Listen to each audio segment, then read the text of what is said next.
Welcome back to Spellbound. I'm BEEJ, and this is my summer wrap-up part 2. The books in this video are all cozy.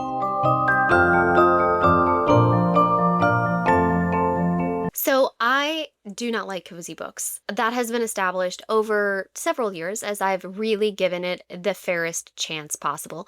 I have nothing against cozy things. They're just really not for me. I want to like cozy things because I like being cozy. I like the idea of cozy, but I have just learned that when it comes to reading, I like and want stakes. I want peril. I want violence if possible. But sometimes cozy things, by their premises alone, sound really appealing to me. And I think maybe if they were presented differently, like maybe in a movie or something, maybe I would enjoy them or like them differently. But just because they're books, I just don't enjoy that journey. I don't enjoy that experience. And so the books that I'm going to be reviewing today, I actually do recommend. I think that they are good in different ways. They just really aren't for me. And so, like, if you're a cozy reader, I think that you might like some of these. They are across very different genres because I have made my journey across the genres, trying cozy things within the genres and even within subgenres of different things before just really realizing it's the coziness actually that I don't like.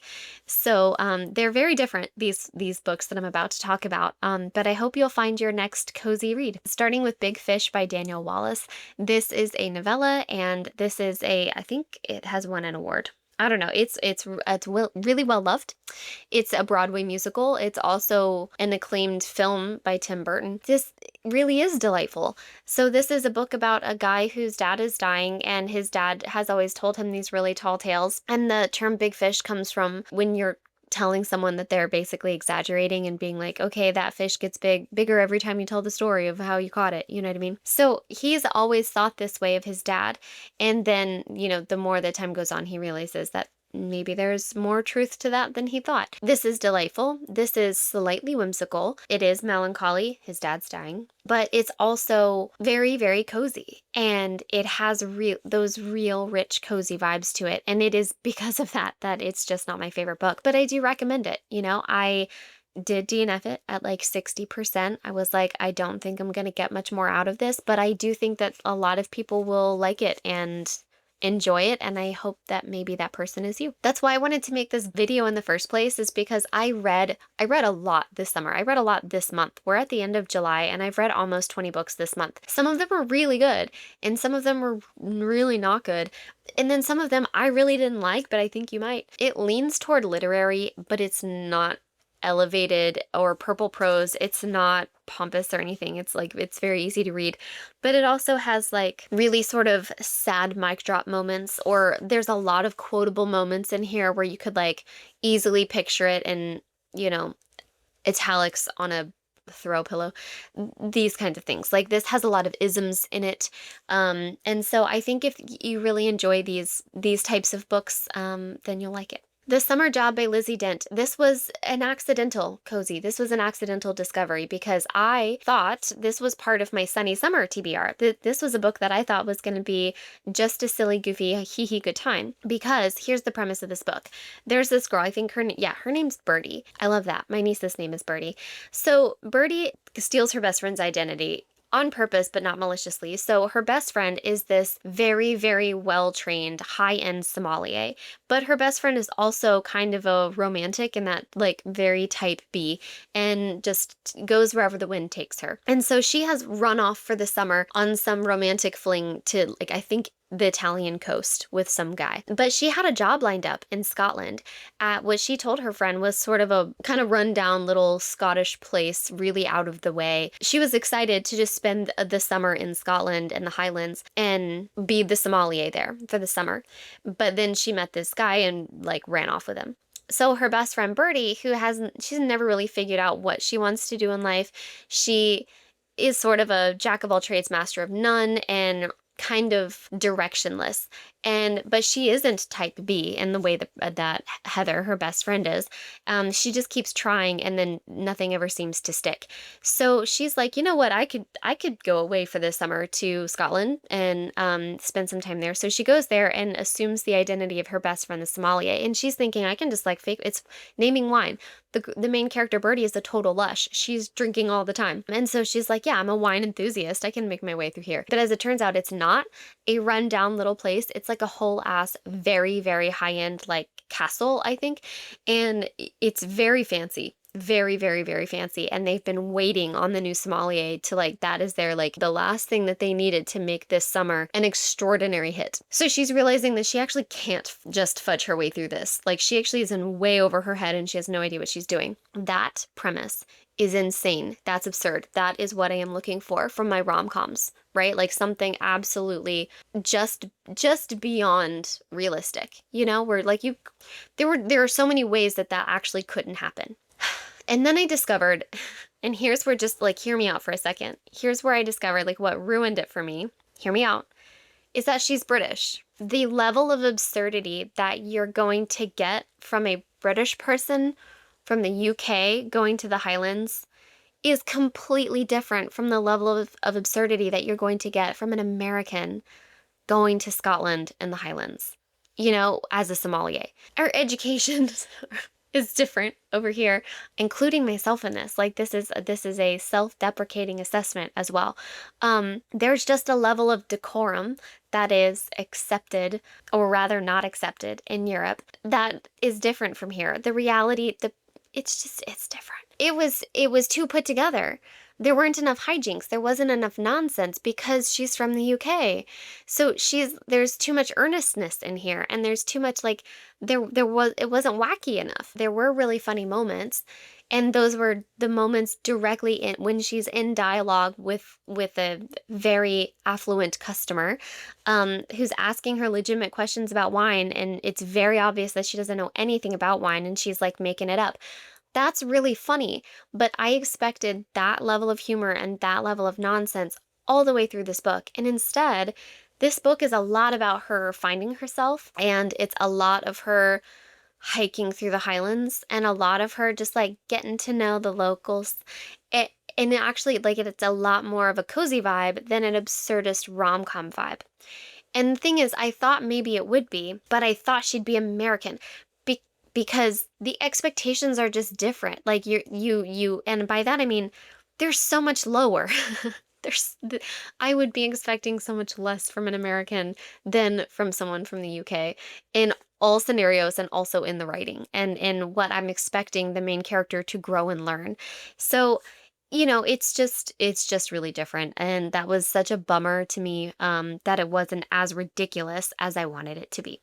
So that having been said, if you enjoy cozy books a lot and you want cozy with like a twist, or cozy with slightly absurdist humor in places, then I think you'll really, really like this book, because it has a really, really absurdist premise. And then it has not just enough cozy to keep you going, the whole book is cozy. And so that is what will keep you going. If you are a cozy fan, you're going to eat this book up.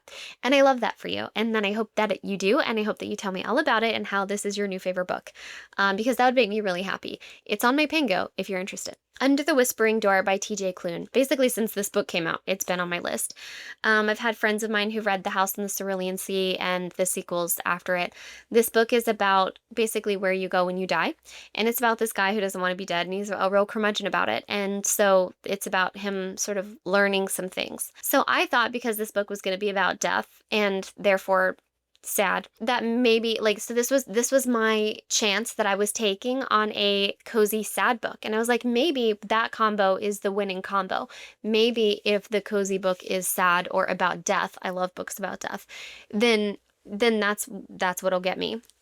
It turns out, no, I just really fucking hate cozy books, and that's okay. And that's okay. There's nothing wrong with this book. It's just too cozy. It is too slow in the way of like, they just do slow things and cozy things, while there's a lot of coming to acceptance in this book. It's not for me, but I can very much see it being for a lot of people. And to that end, I hope that you love it. There were a lot of delightful things in this book. The writing is really, really, really good. It is compulsively readable. It is easy to enjoy. You're going to have a good time with this book. You're going to really enjoy the characters. They're written really well. The dialogue is fantastic. Like, this is just very, very good writing, a good craft. And it's cozy. And I hope that that's enticing to you. It's also on my Pango. And finally, Soul Searching by Lila Sage. So, this was a new author for me. This was a new story. And this is about a girl who goes back home to Wyoming, to her very haunted small town. She can see ghosts and can hear ghosts. And so, this is about her coming back home. And she is renting the space from, basically, it's just shared space, but she's renting it with and from the love interest who is new to the town. There's a lot of ghosts in this book. It doesn't quite feel like haunted in a scary way, but there's some elements of spook in there. It feels paranormal in a fun way. I liked the book as a concept. I just didn't enjoy reading it, and so that's because it's cozy. It's cozy. It's cozy, and it has too much of those small town vibes. I just don't, they're just not for me, especially in a romance. Small town romance novels almost always come with really conservative themes and elements, even if their undertones most of the time now they're very overt. This is about a girl, Collins. She has a twin named Clark, I think. They can both see and hear ghosts, and they both live in this small town now that she's back, and it's like, yay, we're back home again. So it's sad. There's a lot of like not coming of age. She's an adult woman, but there's a lot of like finding yourself in this book, similar to Under the Whispering Door and The Summer Job. There's a lot of like just rediscovering who you are and to these books, which I think is fine, but it's the journey that gets you there that is really just not for me, because it's a cozy journey. But to that end, I didn't read enough of of any of these to give a full negative review of the books, because I didn't finish them and that would be unfair. I just stopped reading once I realized that the journey wasn't going to change and that no amount of the plot was going to make up for the fact that ultimately I didn't enjoy it and I won't keep it. But that's not a negative endorsement from me. It's also not a full positive one either, because there might be some stuff in here that I don't endorse, but I don't know because I didn't stick around long enough to find out. But I did read enough to know that I do think that there's going to be plenty of people that do like it and are interested in it. So all four of these you can find on my Pango, and for very cheap. So that's it for me. Those are 4 cozy books across all different genres that I did not enjoy at all this summer, and that's okay.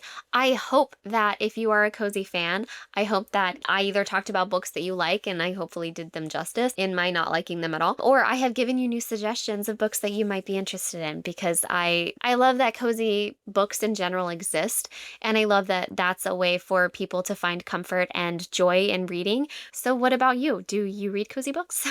Do you like them? Do you hate them like I do? And how many have you tried? You know, I can officially say that I can know for sure that if the book is described or blurbed or endorsed with the word cozy, I'm not going to enjoy it. And I think that that is totally fine. So thanks so much for sticking around. As always, stay safe, drink your water, fight fascism, and happy reading.